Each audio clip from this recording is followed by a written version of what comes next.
money for separatists in Alberta.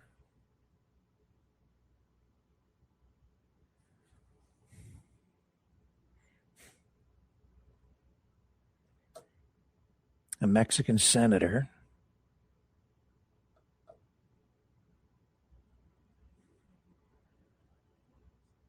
singing the praises of Donald Trump and asking for help in U.S. military intervention inside Mexico.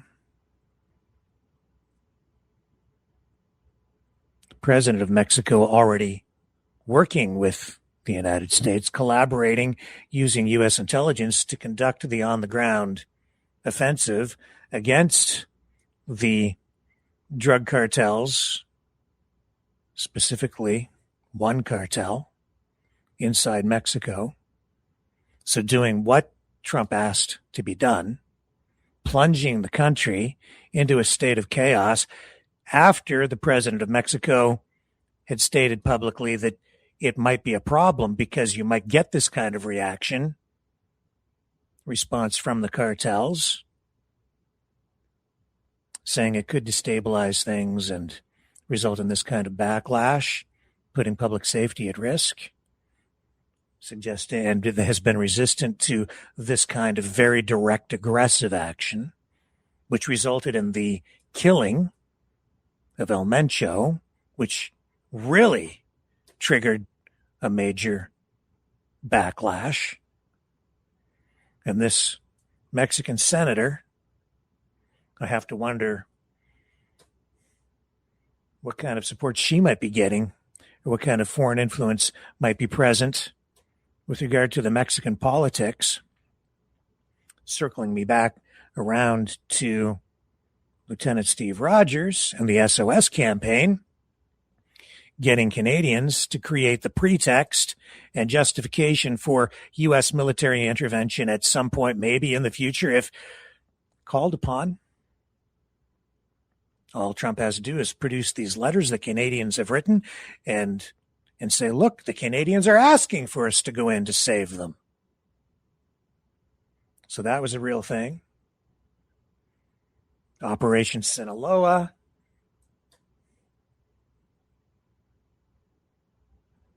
Drafted by Major General Paul Vallely. That's been in the works for quite some time. It's underway down in Mexico right now. You have Major General Paul Vallely, who makes appearances on a podcast I'm about to show you, a live stream from time to time, talking about this very thing, talking about what I've been telling you all about for quite some time. That the world is being carved up into spheres of dominance, and the United States, according to the big plan that he's part of and that Donald Trump is part of, the United States will dominate the Western Hemisphere. All of North and South and Central America. That's the goal. That's the plan. An extension, an evolution of the Monroe Doctrine into the Donroe Doctrine. The United States, Donald Trump. This is the plan. This is Major General Vallely. But I think what I'd like to emphasize, Brad, if you don't mind, what Trump's ultimate strategy is to go back to the Monroe Doctrine again, which basically solidifies in principle the Western Hemisphere. Now, if you look at the Western Hemisphere today, we didn't look at it at the time the Monroe Doctrine was originated, but now all the way to the Arctic, Greenland, Canada, United States, Central America, South America, all the way to the end of Argentina, down to the Antarctic. And so Trump now is trying to solidify and protect the Western Hemisphere from communism and the effects of China into those areas. And China is big time, of course, into Central and South America, as you know. And the Chinese shipping Chinese company guy behind every tree is the one that took over the Panama Canal. Of course, Jimmy Carter sold us out on that deal, which was a bad decision. we call it now the Donroe doctrine. Donroe doctrine rather than Monroe. But everybody should study the Monroe doctrine. It all makes sense. But we're trying to protect our neighbors, our economies, destroy drugs, the manufacturing of drugs, the transportation of drugs. That's the external battle right now that we're facing. And one of the things I want to note on that, you hear a lot of commentators on television. Well, how do you know they're druggies? They're in these boats. We don't need to get into the nitty-gritty on that stuff with this. The point is, you just got it. Except they're not really trying to protect the neighbors. They're trying to take them over. They're dominating. There's a difference between protecting and invading or taking over. And the strategy so far has been to exert pressure, exert influence, walk in with a big stick and threaten, but hopefully you don't have to use it, and they just capitulate, which we've even seen that word used by some members of the Trump administration with regard to Iran. Now that's way over there, but that's got something to do more with the oil in the Middle East and Israel than it does the spheres of dominance, although it's related to what's going on here. Back in this third of the world is exactly what you just heard. So how does Canada play into all this? Well, look again at this. You see up in the top right-hand corner, USA, EH, A. See the logo? US, stars and stripes over that, and then EH with the Canadian flag overlaid onto those two letters for graphic USA. Are you getting it? So what they're advocating for here is Canada to become the 51st state as part of this march toward domination of the entire Western Hemisphere by the United States, taking over governments or installing governments that are puppets of what Trump wants.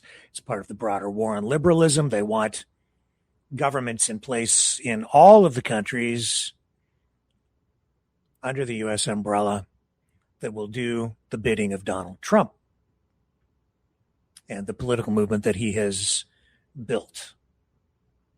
USA, Canada. Oh, and how does that play into Canada? How is Canada involved in all of this? This is really where it comes full circle and gets weird. And you need to listen very carefully to what is about to be said by the host of this program and Major General Vallely. They talk about the cartels. They talk about the tentacles of the cartels winding their way, and I'm making up my own language here to illustrate the point, but the influence and the tentacles of the cartels, they say, wind their way all the way up here to Canada, where they're trying to paint Canada also as a narco-terror state. And all of this disruption, or at least a large portion of it, seems to originate right here through this program and through Major General Vallely and that ostrich farm. What are you talking about, ostriches? How could the ostrich farm be related to any of this? Because it's all part of the information warfare. It's all about screwing with your mind, creating linkages where there is no linkage, connecting dots where there is no dot to connect, by creating a false narrative, lying, implanting pieces of information in the middle of a conversation as part of casual conversation, as though it's just a stated fact that people will then just believe as a fact because it's not debated, not discussed, not elaborated on. But did you know that the drug cartels killed the ostriches out at Universal Ostrich Farm? It was the cartels. They called in the cartels, apparently, to shoot the ostriches. the ostriches that were involved in that big dispute that dragged on for an entire year, that disrupted the community out in Edgewood, British Columbia. I can't believe I'm talking about it here tonight, but here it is, as I found this as part of this conversation. How the hell do you tie the ostrich farm into the drug cartel war,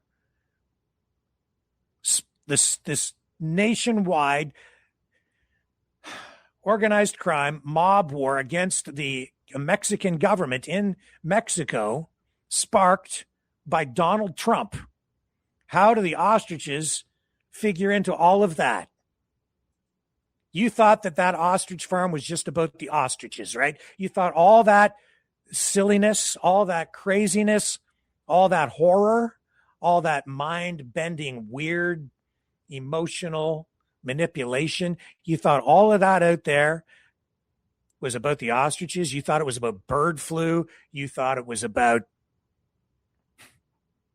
government overreach? Oh, it's about government overreach. It's about the overreach of the Trump administration and his government, his regime, through these guys. Listen carefully to what he says. Listen.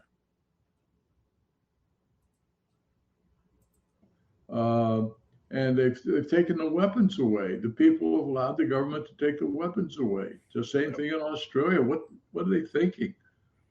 How are you going to protect yourself on your farm? How are you going to protect yourself against the cartels, people that are armed? They're coming in trying to destroy your country. The cartels came in last night at Universal Ostrich Farms. They shot the 300 ostriches. Did they really? Quiet night. They massacred them all. Yeah, about 2 we hours. wrote an article on that, by the way. The cartels came in and massacred the ostriches. You see how he just slides that into the conversation? That's not true. That's a lie.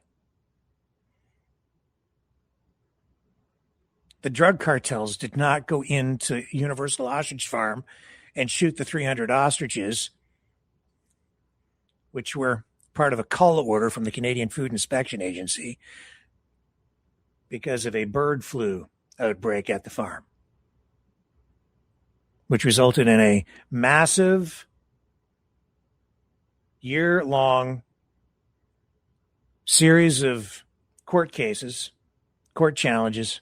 For those of you who are maybe not familiar with what went on out there, and it was then turned into a media circus as part of an information warfare campaign. Now, these guys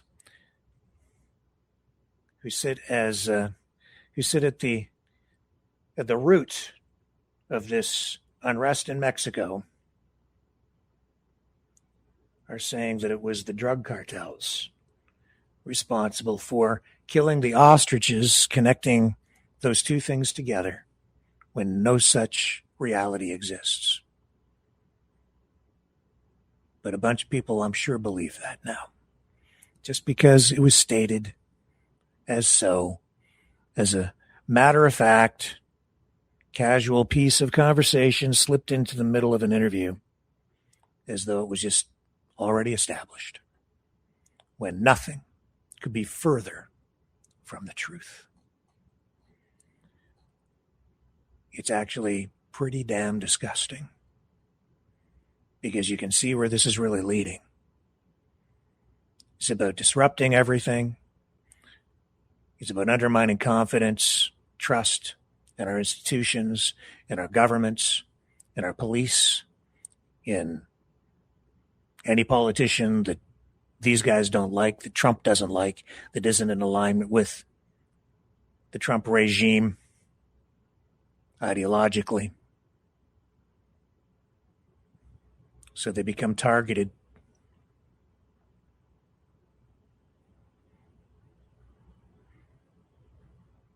It's disgusting. But you see, you thought it was just about ostriches. And bird flu was never about that. Was never about that. And it's not about that now.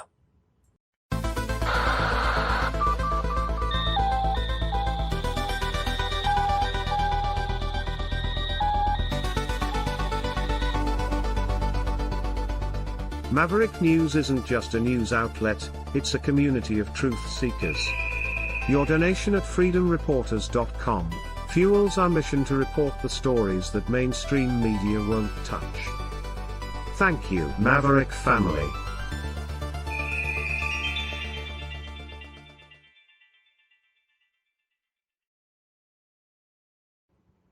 Yeah, I'm just dipping into the chat here just to see what's going on. I haven't looked yet.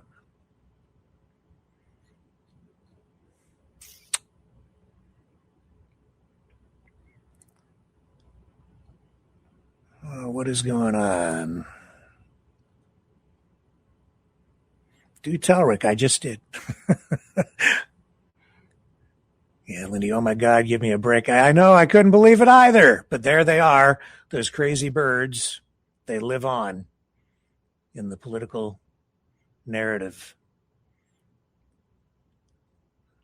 What else we got going on in here?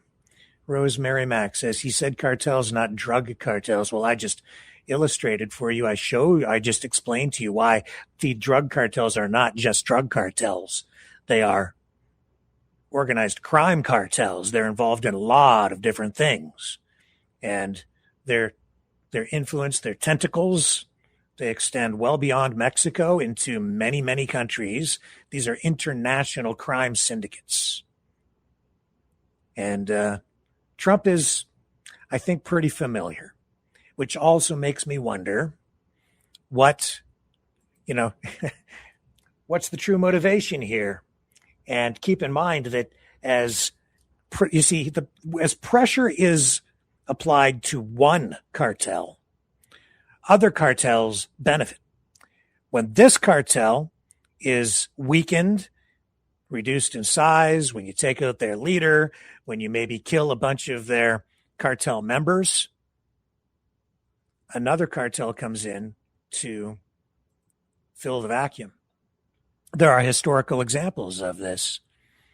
For instance, the U.S. funded an initiative, the Plan Colombia, started in 1999. I think it's still even going on.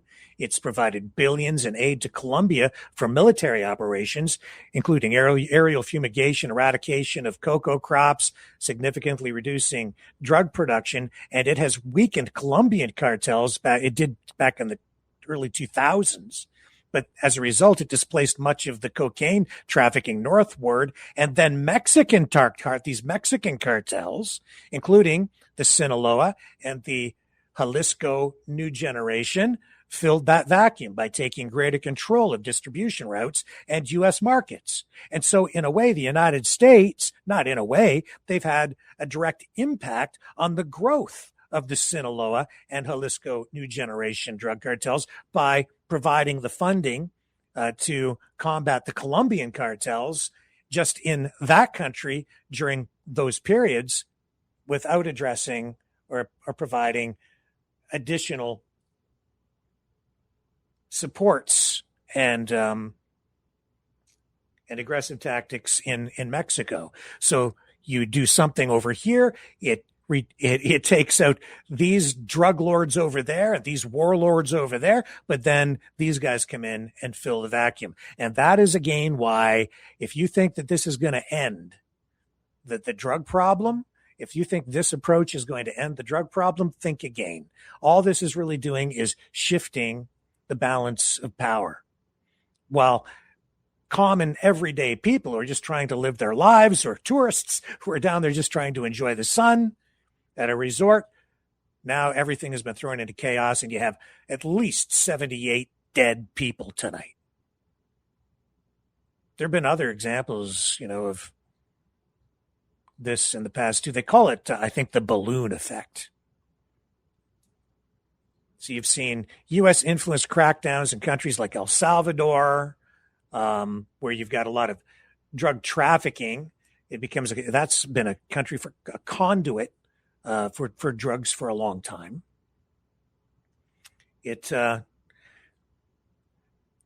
You've seen the U.S. efforts down there disrupt everything and create power vacuums, and that's what is one of the things that that's one of the things that has sparked the unrest, the violence, resulting in death. So much death over the past day in Mexico. And then I'm seeing online tonight, too, there was another social media influencer who happened to be one of the people out at the ostrich farm, just happens to be down there in Mexico, coincidentally, just in time for the for this drug cartel civil war to kick off, posting online about how the Canadian government is taking people's guns away, which is another theme that you hear in this video with Major General Vallely and Brad Wozni.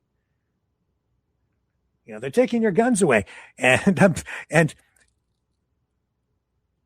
this influencer was talking about how, you know, you're not allowed to have, they don't have guns in these resorts, or if you're at home and you're an old person or whatever, and you don't have a gun, what are you going to do when the cartels come for you in Canada? Same narrative. And then I'm thinking to myself, yeah, that's a great option. Let's give Granny a gun so she can have a gunfight at the Canadian Corral with the Sinaloa drug cartel when they come up to Kanakistan. Here's Granny with her 6-shooter. It's just a lot of what they're doing is just absurd. It's absurd. They're creating the trouble. They're creating the problems, exacerbating problems, making these things worse. Frankly, I'm getting a little bit tired of it. And you know, the whole drug war, that's exactly what we're getting here. It is a giant drug war. And more than that, it's like the United States is going to war with Mexico, because I think in a larger sense, that's really what you see going on here. And even as the government of Mexico and Sheinbaum, you know, making an effort to comply, bend the knee even to a degree with the United States, but strike a balance where the sovereignty of Mexico is preserved. It doesn't matter what they do or what Sheinbaum does, going to be, there's no way to win, because as they participate, every problem ends up still being blamed on the Mexican government, as you saw with the senators saying, as they're complying with with Trump to go after the drug cartels, they're being accused of being in bed with the drug cartels, which may or may not be true. You can decide for yourself, but the end result is the United States under Trump, the Trump regime, gets the pretext needed to invade.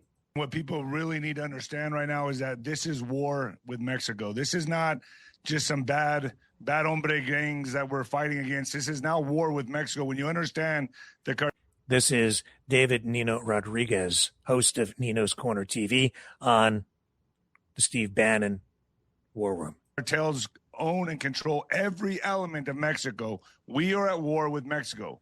And, you know, to see this playing out, I've been watching this now for the last year, the heavy artillery being moved up to the border, watching this, getting a bird's eye view, front lines. I can only tell you that I knew what was coming. And on my show, at least for the last few hundred shows, I've been saying, do not go to Mexico.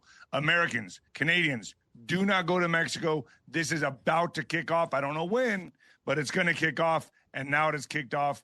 And you can expect this to last for a long while, because the cartel's objective now will be, if you're looking at this as strategy, will be to muddy Trump's face, make this as ugly as possible, kill innocent civilians, mow down schools. This will bleed into America. You better believe it. Right now, Juarez is kind of, it's like the calm before the storm. You know, different cartels control different sectors of Mexico. So we are anticipating something coming very soon. This is going to get ugly, very ugly. I mean, it's already ugly now, but it's going to get worse. That is a big part of the concern tonight. some people expecting that this will bleed over the border into the United States, and we could see some violence on the U.S. side of the border by these drug cartels in retaliation for what is clearly a Trump-led initiative aimed at the cartels inside Mexico. So whether Trump puts boots on the ground inside Mexico or not, the result is what you're seeing, which is chaos in Mexico, a full-scale drug war, a civil war in many respects inside Mexico that has been sparked by Trump and his foreign policy and his drug policy, which could result in, I would say, terroristic-like activities on American soil, because Mexico is just on the other side of that border, which brings me around to this. I was thinking about this earlier. Wasn't he supposed to build a wall? What happened to the wall? Wasn't he just supposed to shut that border down to stop not just the illegal immigration, but the drugs from flowing over the border? He's had a long time to get that done. He said, now 2 kicks at the can in the White House to build the wall. What happened to the wall? Why do you need to do all of this down in Mexico? Why don't you just build the wall? Build the wall, build the wall. Then I thought, well, what's been the result of this action in Mexico that has resulted in all of this violence? What's happened to the people? Everybody got locked down. Then I thought, well, look at the bright side. At least nobody's going to get COVID.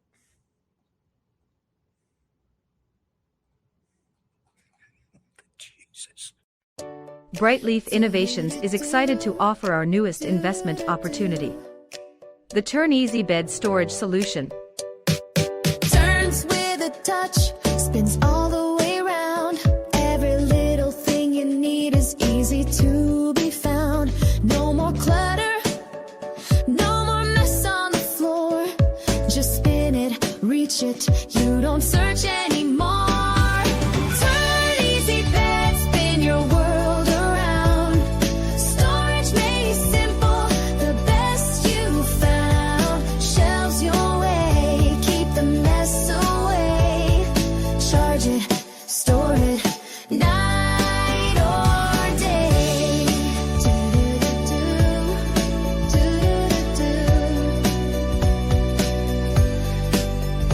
Custom shelves for your books or your tech. Cozy space for your treasures to protect. Built-in power when you need to recharge. Smart design that makes your bedroom feel large. Turn Easy Bed, spin your world around. Storage made simple, the best you found. Shelves your way, keep the mess away. Charge it, store it, night or day. Designed and developed by Brightleaf Innovations.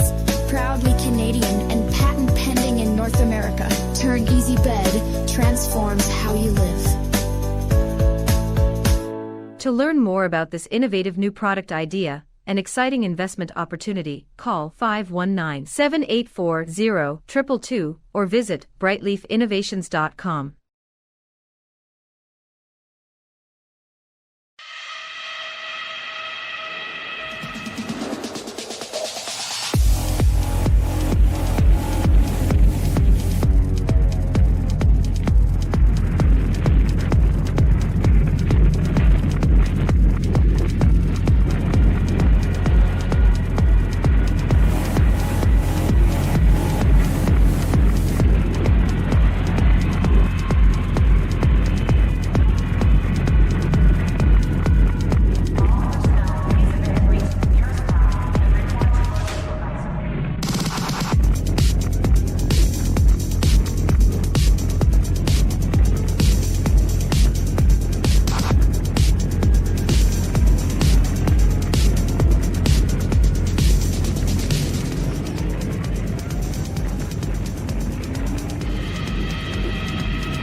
Maverick News.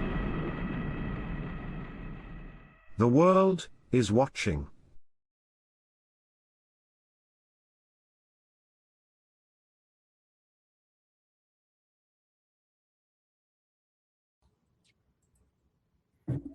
Let me just make sure that I'm not missing anything super important. So I know that the most up-to-date information out of Mexico that I have here. So as much as the Mexican government is saying that they are in a period of stabilization, and I am seeing reports from some parts of the country coming in here to say that things are stabilizing. The reality is we're still seeing widespread cartel-related violence in many areas tonight. So no airports, as far as I know, have been officially closed as a result of the violence, but operations at key facilities, particularly in Puerto Vallarta and Guadalajara International Airport, remain severely disrupted due to roadblocks preventing crew and staff access. And there are safety concerns there as well. Other airports in Cancun, Mexico City, and Mazatlan are operating more normally, but there are delays and cancellations linked to the broader unrest. So what's going on? How are people getting home? Well, stranded tourists are primarily relying on rescheduled commercial flights. As governments have stated, there's no need for special evacuations at this time, as you heard from Anita Anand, the Foreign Affairs Minister for Canada. But there are severe disruptions, and yes, we're seeing Canadian carriers like Air Canada and WestJet cancel flights or divert flights in some cases. And many are waiving change fees for rebookings because of the problems down in Mexico. And we're also seeing reports that in some cases, hotels are jacking up rates to take advantage of tourists who are stuck waiting to arrange flights home. And everybody is being advised to exercise extreme caution because there is still violence happening out there tonight. And in fact, I believe this was just recently posted, so that I don't know how fresh this video is, only to say that it is fresh online and is being presented as something that's happened probably within the last couple of hours. Gobierno, tira.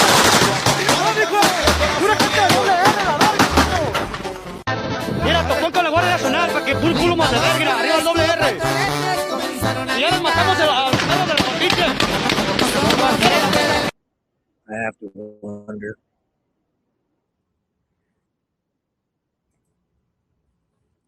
With the music and the production, I don't know how much credibility some of this stuff online has.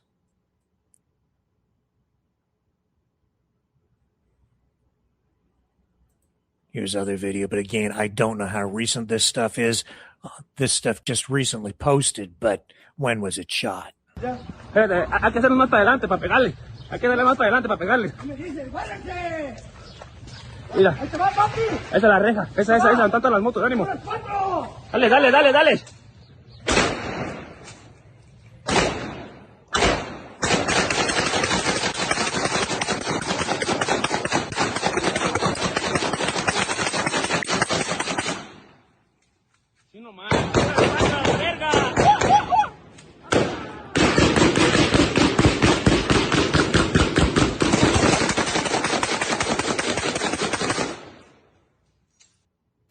Dale. Hay que hacerlo más para adelante para pegarle.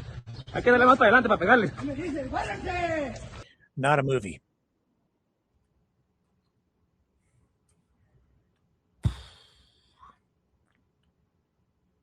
Okay, this is, yeah. But again, I don't know. I can't verify when these videos were shot.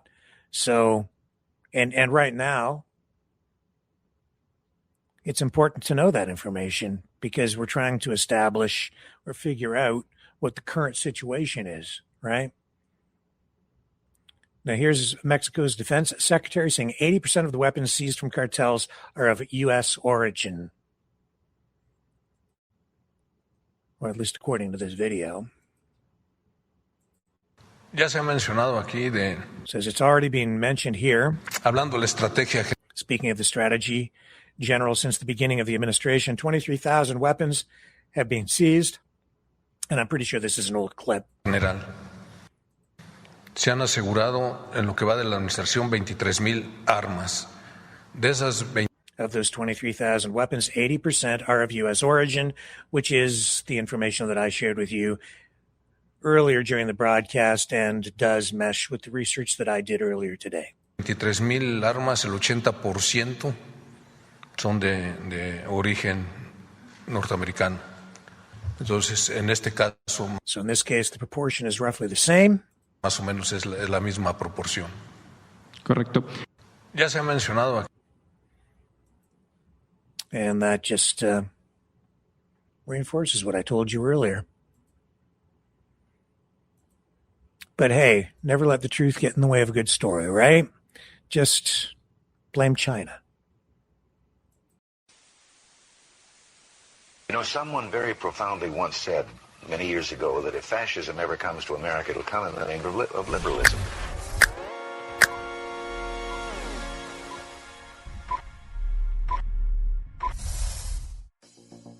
Well, I think it's time we ask ourselves if we still know the freedoms that were intended for us by the Founding Fathers. If we lose freedom here, there's no place to escape to. This is the last stand on earth. The entire world is watching. Every dictator, every crazy dictator in the world is watching.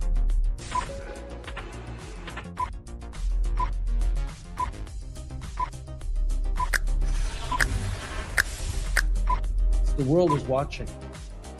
On TV, the entire world is watching. On social media. But the entire world is watching, and yes, they are seeing what we have apparently bravely been willing to say that others are thinking. Stand for freedom. Literally stand for freedom. Let's get this done. The entire world is watching. We're at war with the most dangerous enemy that has ever faced mankind in his long climb from the swamp to the stars. Maverick News. Maverick News. Maverick News. Let me have more control of my own destiny. The world is watching.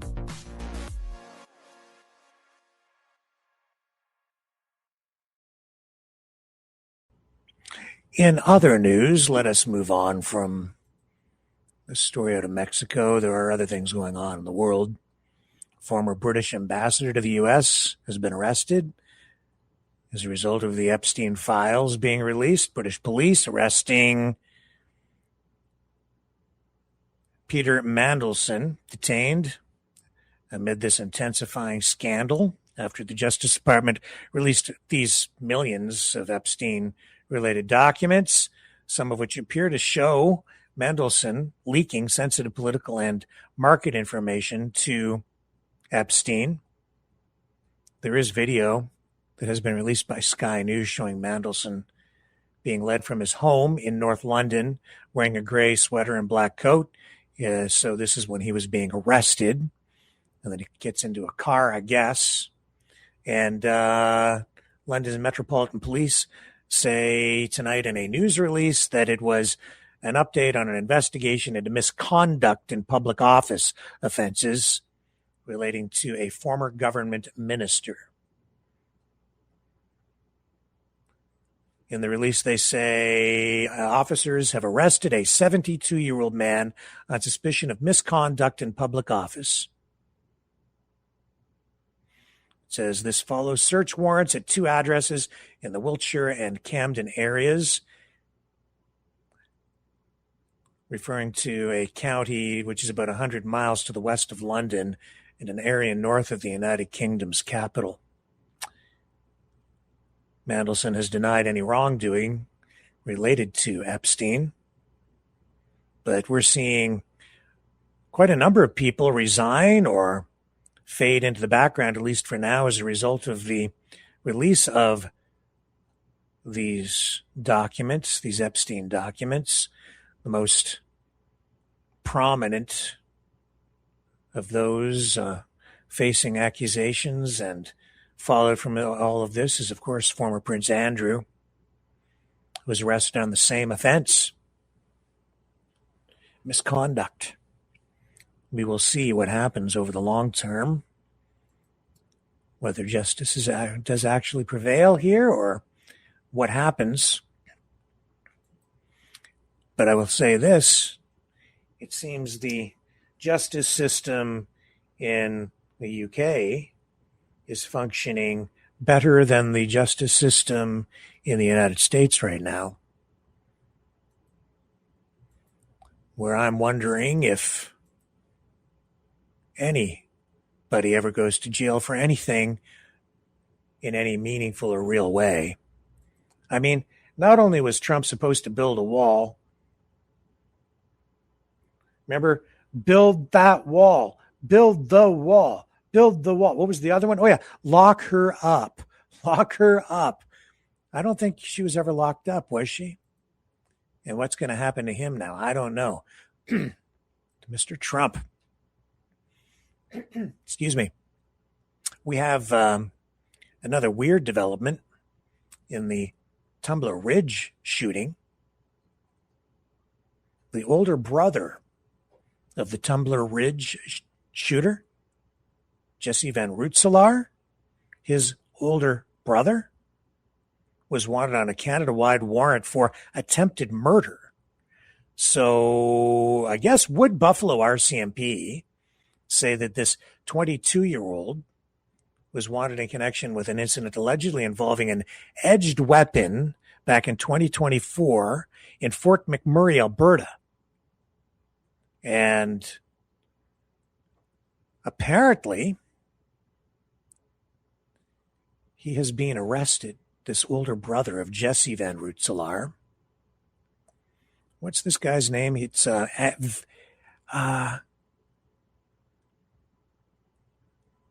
got to get his name here. Let me see. Jesse was the person who, Jacob. Jesse was the one who was involved in the school shooting and then, of course, died at the scene of the school shooting out in Tumbler Ridge. His older brother, Jacob Van Rootselaar, and Jesse, of course, transgender, which has become a flashpoint in the culture war and the issue of SOGI and LGBTQ plus S plus rights and all of that stuff, as I'm sure you are all very well aware. And now his older brother, Jacob, arrested. Now, I believe the arrest took place, I think it wasn't today. I think it was like back on Friday.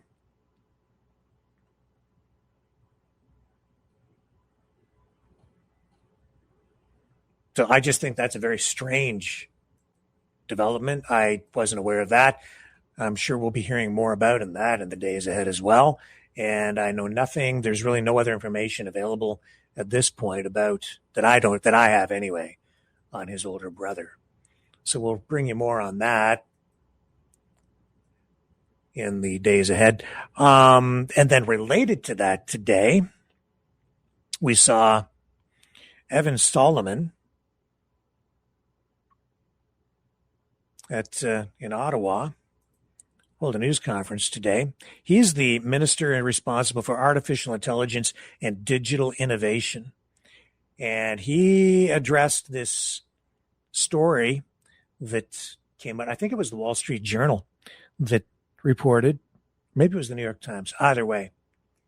They reported, they were the first to report that OpenAI had been monitoring Jesse Van Rootselaar prior to the school shooting in Tumbler Ridge.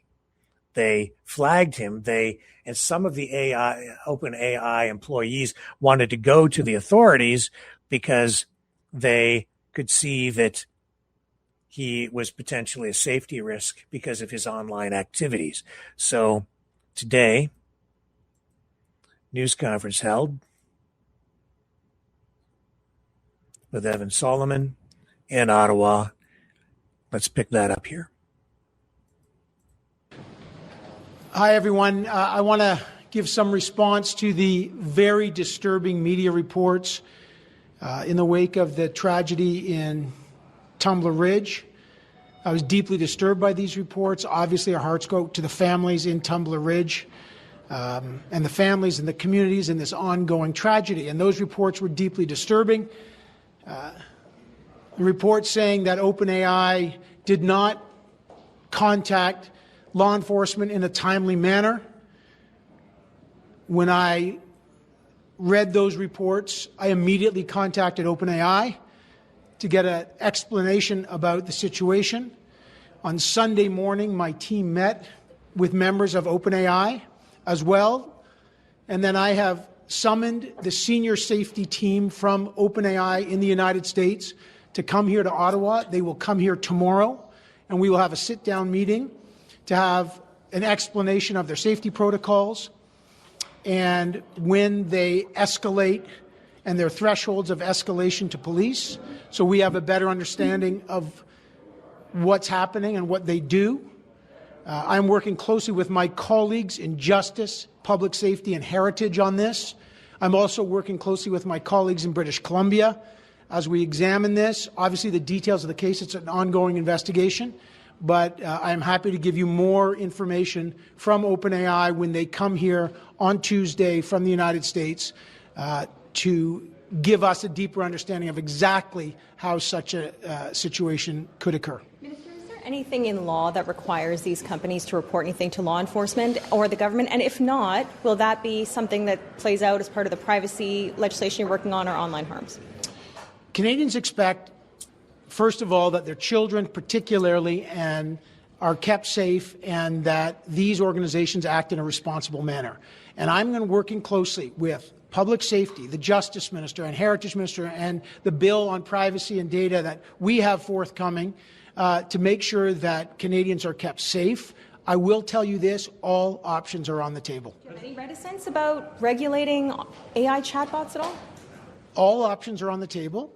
We have to hear from OpenAI and their protocols. We have to hear their safety protocols. We have to hear their escalation thresholds, and we are going to get more details on that. But again, all options are on the table. Has this reshaped your government's approach to online harms at all, just generally speaking? This incident? First of all, this incident is a horrific incident, and it's an unimaginable pain that these families. I'm a father, so I'm going to be candid, keeping my, anybody, it's hard to keep your emotions in check when you hear what happened to these families. Our job and our duty is to make sure Canadians are protected.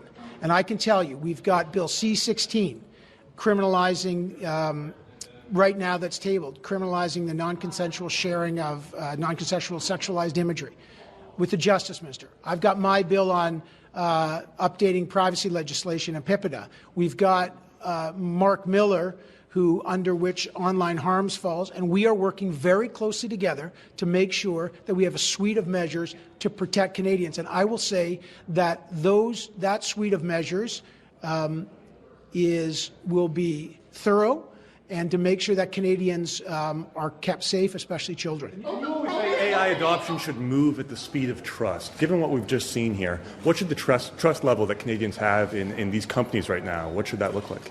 I immediately summoned the senior safety people from the United States. They are coming to Ottawa tomorrow to find out exactly those questions. And we will ask them questions about safety protocols, escalation thresholds, and trust. And those are good questions. Last question. Do you think that you can trust AI companies with the safety of Canadians, given this incident? We will see what they say when they come to Ottawa and they tell us what their protocols and their escalation, and I'm not going to prejudge the details of this case, obviously I can't get into, but I will say this. I am working closely with the Justice Minister, the Public Safety Minister, the Heritage Minister, And I'll tell you, we are making sure that all options are on the table to make sure that Canadians are kept safe. OpenAI has already provided an explanation. They said that the shooters, whatever they were saying, did not meet the bar, and that there was not an imminent threat. So they've already provided some explanation as to why they didn't notify law enforcement. What more of an explanation are you looking for, and what do you make of their explanation so far? I immediately summoned them to Ottawa for a reason, because I want to know the details about their escalation thresholds. I want them to give us details of what their protocols are, what they are specifically in Canada, because Canadians demand safety, and I will get more information from them on Tuesday, and I'm happy to relay that to them. It's a learning experience. Do you think the protocols worked?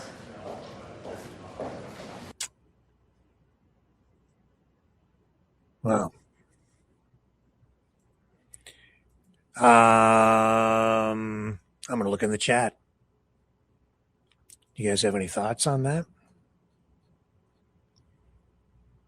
CBC Brown says nothing digital can be trusted. Vicky says insanity comes to my mind. Lindy, AI can never be trustworthy. Says our 51st state friend, 1272B51. DJ Bear, 1970, the fires in LA. They only built 12 houses, and okay, that's another issue altogether. Do you guys have any thoughts on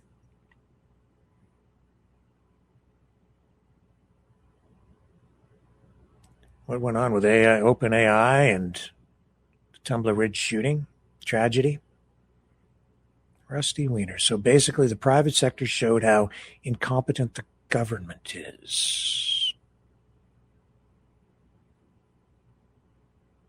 Stoke teacher, not acceptable. CBC Brown, idiots.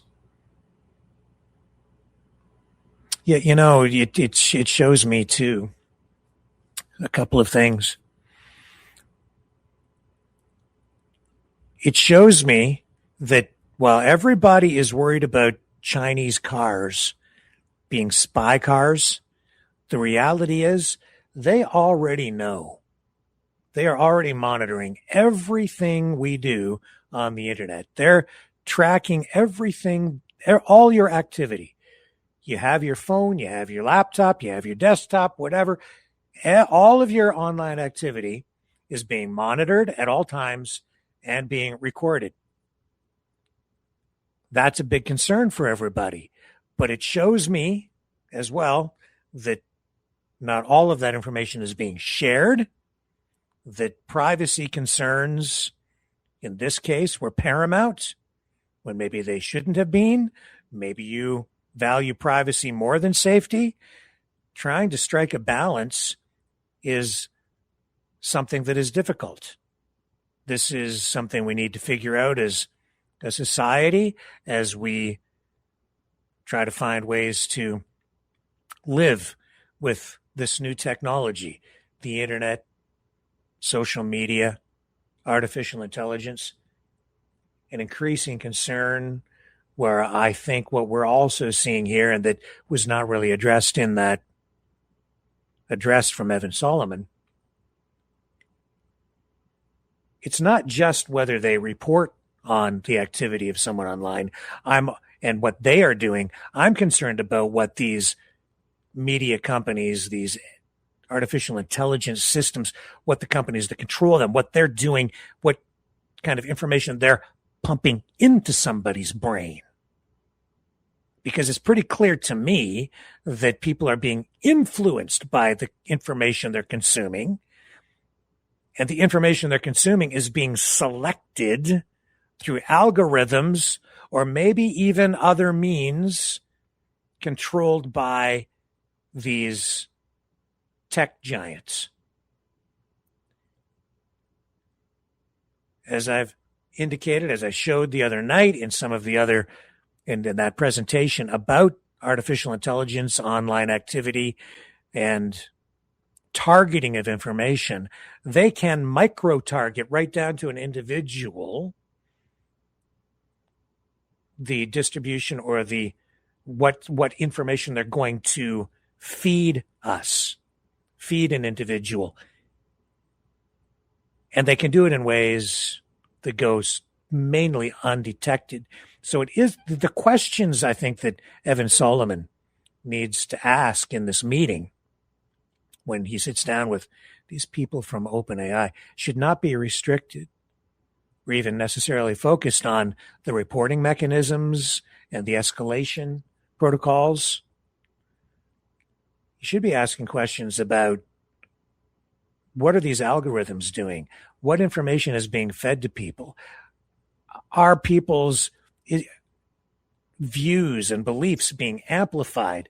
Are people being fed information or content that is radicalizing them in some way, or maybe even just triggering them, conditioning them, and then triggering them? What is it that happened with Jesse Van Rootselaar that triggered this person, resulted in them making this decision to go to the school and open fire on innocent victims, killing all of these people, these kids, children?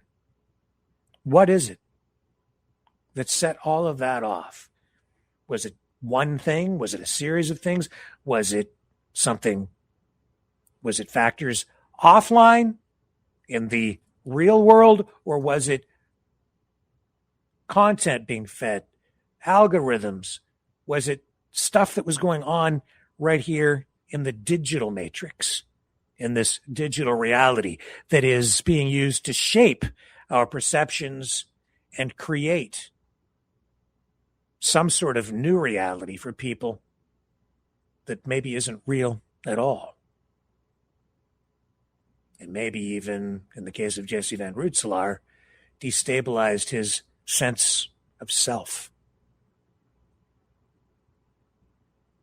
These are deeper questions, and I don't think, from what I just heard from the podium, that we're going to get anywhere near the level of information and response from the government that we really need as we move forward on this digital matrix journey, or whatever the heck it is. We've just got to find a way to navigate through this, and I fear we're running out of time. Be right back. The information war is raging. Truth without integrity is worth nothing. Maverick News. Because those who have power and those who seek it must be held accountable. The world is watching. Join our family of truth seekers. Donate today and add your voice to the chorus of Maverick Knights.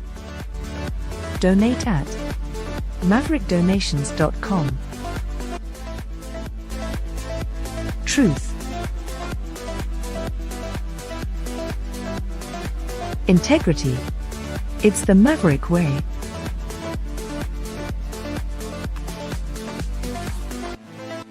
Maverick News. The world is watching.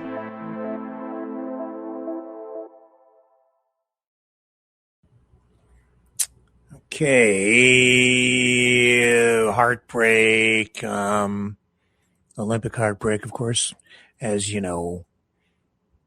Us Canuckistanians, no longer the superpower in hockey, at least not for the moment.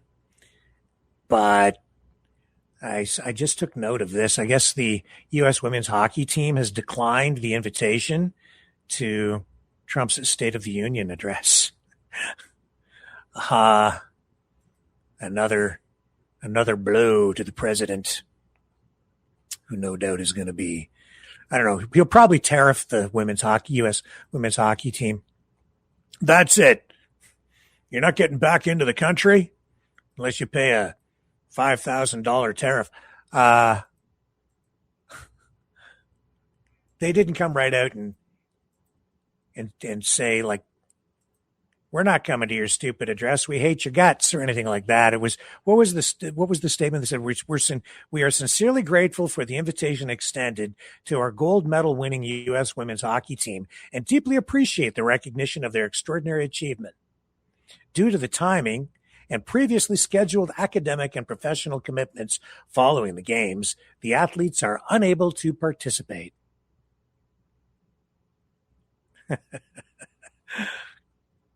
I think maybe there's more to it than that. Just saying.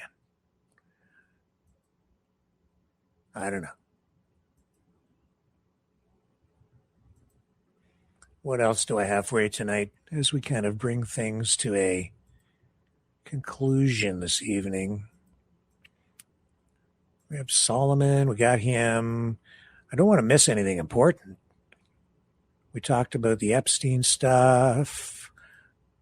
I know there's something I'm missing. There's something I'm missing. I'm forgetting something tonight.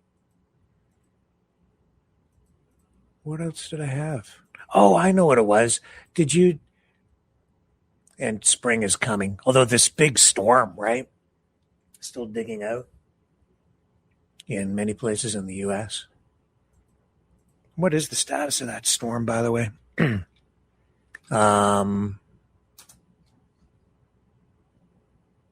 I know what I'll do. I'll go over here. Just check on it for you. We didn't really get much snow here. We got some down here in Chatham-Stan. But I guess the parts of the U.S. got hammered pretty hard.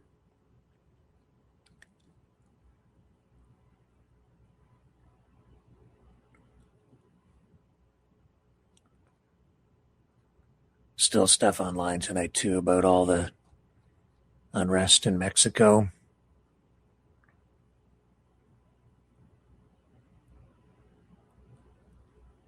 This is weird if this is true. Jalisco authorities opening a fresh investigation. They've discovered 200 pairs of shoes at a crematorium on a ranch. The property was being used as a training and extermination center for cartels, one of the cartels. This is being reported by France 24, the English network. Here, I'll show you. Bring it up here for you. Well, this seems pretty freaking horrific, too.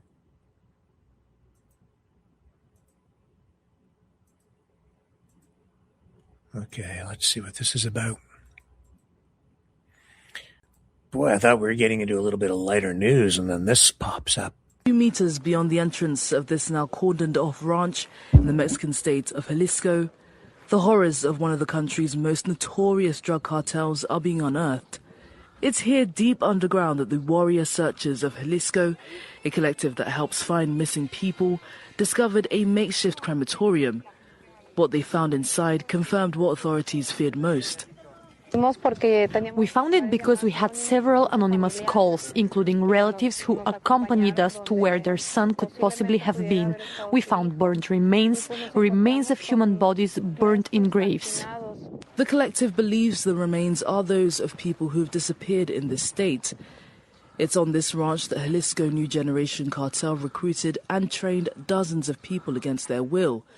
It's recently been designated a terrorist organization by U.S. President Donald Trump. One of the most powerful in all of Mexico, the cartel is accused of trafficking drugs and people across the country and internationally. Some testimony also suggests the ranch was used for organ trafficking too. Police had taken control of this piece of land last September in an operation that led to the arrest of 10 people, the release of 2 hostages and the discovery of a body. It's just the tip of the iceberg. Have been killed here. We started finding clothes from the... We found shoes. This was something that went viral. Photos from wars or extermination camps. Ranch, Jalisco has been the hardest hit by Mexico's disappearance crisis. 1,000 missing people. Wow. Last night, Angie Clowry was on 30,000 murders in Mexico. said was the result of cartel. I looked some of the information up and just referring back to the information I found and figure, just for a point of reference, and just that's about accurate, I guess, for the number wide, and that's all homicides. And homicides, 2 cartel activities, about half of that. And the is that those numbers have declined. Also coming back to what I was talking about earlier with the intervention, U.S. government intervention in some of these areas, like Colombia and El Salvador and other Latin American countries, happened as well when they reduced the activity in those areas in Mexico, and when they have cracked down in other areas, cartel violence inside Mexico as cartel leaders and the gangs try to fill drug demand, and they jockey for territory. The others move in, they fight for turf war, and you get more gang cartel. In those years, around 20, what were the years that I 15 to 2017, in that range, and this is escalated violence because of U.S. which then created power vacuums and more cartel violence. Solution to the problem long term. Donald Trump increasing political challenges within his own, and that is because you're seeing problems from the not just the the Maha movement, the Maha moms. They are, I guess, they're upset about the way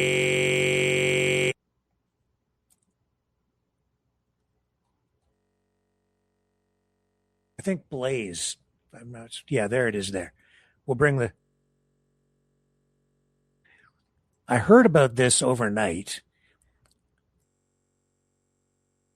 Okay, junior group, basically, right? But also specifically, they're concerned about kids, and they are, and it's being noted by, it's including Blaze Media, RFK Jr., who once fought the herbicide, defends the president because it's all about. Trump administration has delivered numerous wins on the Make America Healthy from Blaze, but for example, it took steps to remove damaging flow, canceled mRNA vaccine development contracts, took meaning dyes and other additives from the food supply. We're accustomed to winning. We're shocked to learn this week for an increase in the production of controversial glyphosate. Trump suggested in an executive this week that glyphosate-based herbicides are a cornerstone of this nation's economy, and that diminished access to such weed killers would, and to make it untenable for them to meet growing food and feed production of glyphosate-based herbicides as central to American economic, to the Defense Production Act of 1950, and tasked agriculture with ensuring a continued and adequate supply President's order also provides legal immunity to those American manufactured herbicides. It's a controversial chemical. 1974, it is one of the most widely used pesticides in the country. Is really the accurate phrase or term, like various other official claims that there are no risks of concern to human health when glyphosate label, and that it is unlikely to be a human carcinogen. Out there to refute that, there's RFK Jr. and surfing at the pleasure of Donald Trump. I know this has been one of the main planks main platform. He's been against glyphosate. Find him talking about it online. And if you don't understand what soybeans and other crops, these are they're modified so that when you're growing, say, soy safe, friendly, ready, you just spray the herb. You can get it all over the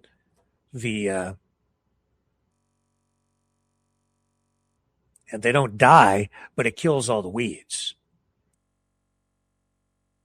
Soybeans are genetically modified so that they're resistant to the herbicide. The herbicide itself is supposed to break down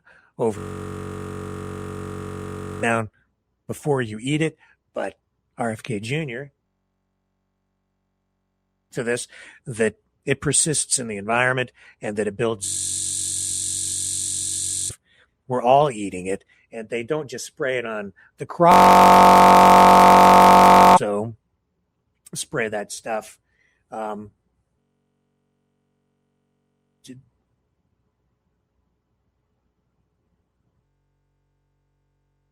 As well, in order to prevent mold and plants in the harvested product as well. Maha moms freaking out, protesting. This executive order signed by Trump this past week, creating cracks in the Maha MAGA base, really. So it's easier to tear down and criticize. All you have to do is point a finger at your opponent who is in power. That's wrong, and criticize. Now you're carrying the baggage. You're a target. You do, and now he's doing the same things that, and the Maha mums are not happy on that front as the MAGA movement. Just a little bit. Now, what are we going to do tonight to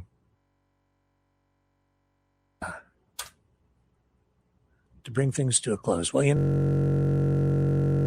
something to cheer people up just a little bit. So I thought we're not going to Truth Social. I refuse. Not going to do social scroll tonight. We're going to go to Twitter, and we're just going to do. Of course, you do. You used to do the stupid pet trick. No particular reason why. I thought, let's just go to Twitter. See what we get tonight. A harmless prank. You'll fall for this one. That's about stupid parrot. Stupid pet tricks. Where are the stupid pets? So here's one here. Why?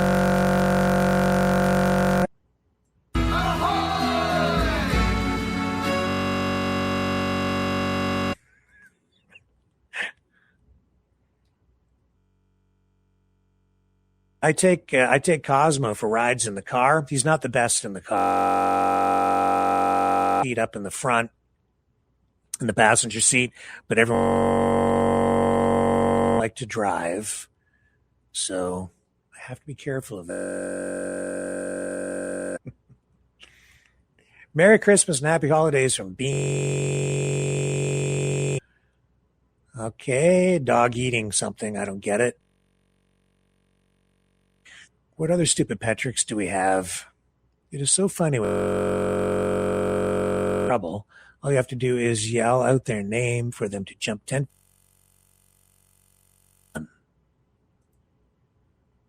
Okay. Excuse me, sir. Hey, excuse me. Nada. Are you doing dishes? I hope so.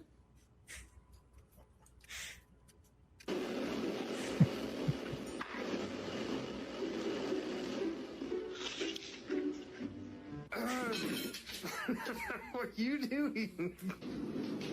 Raymond.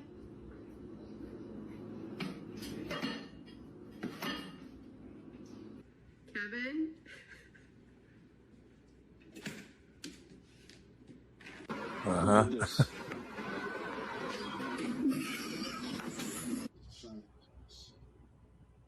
Go. Excuse me, sir.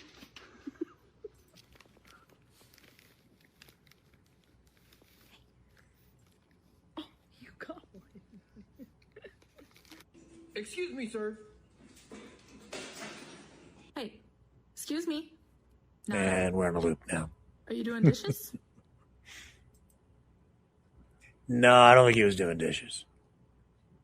I'll see you guys back here tomorrow, 7 p.m. Eastern. I'm going for a walk, or I should say, Cosmo's going to walk me, or pull me around the neighborhood. Catch you on the flip side.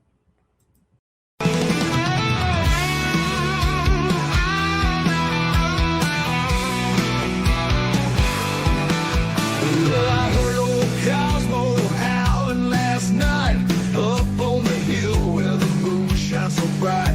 He was singing a tune, lonesome dogs cry about freedom, running and touching the sky. If I leave here tomorrow, would you still remember me? Cosmo's free, running wild, wild as the wind can be. He's a free dog, he's a free dog, he's a free dog. Cosmo's got them paws that just itch to roam. He's chasing his dreams, he's far from home. With a heart full of love and a spirit so free, he's living his life wild and carefree. If I leave here tomorrow, would you still remember me? Cosmo's free, running wild, wild as the wind can be. He's a free dog, he's a free dog, he's a free dog.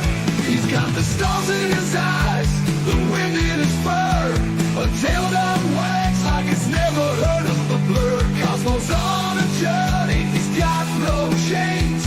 He's running through fields, breaking all the lanes.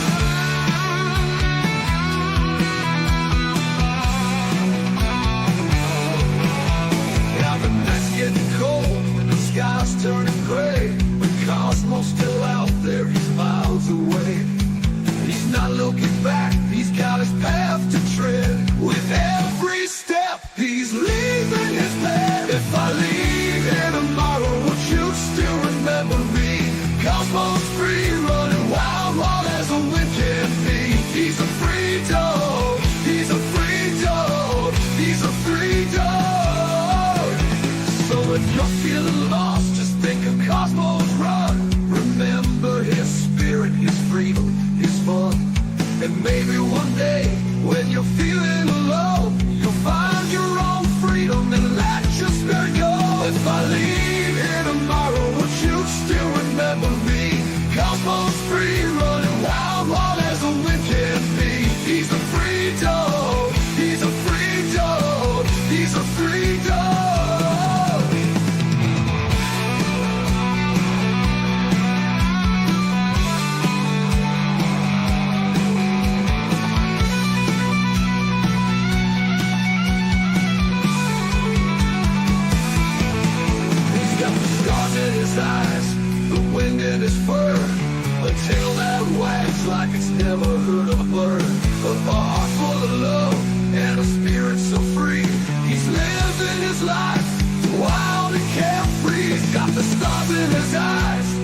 living in despair, a tail that wags like it's never heard a word. Cosmo's on a journey, he's got no chains. He's running through fields, breaking all the lanes.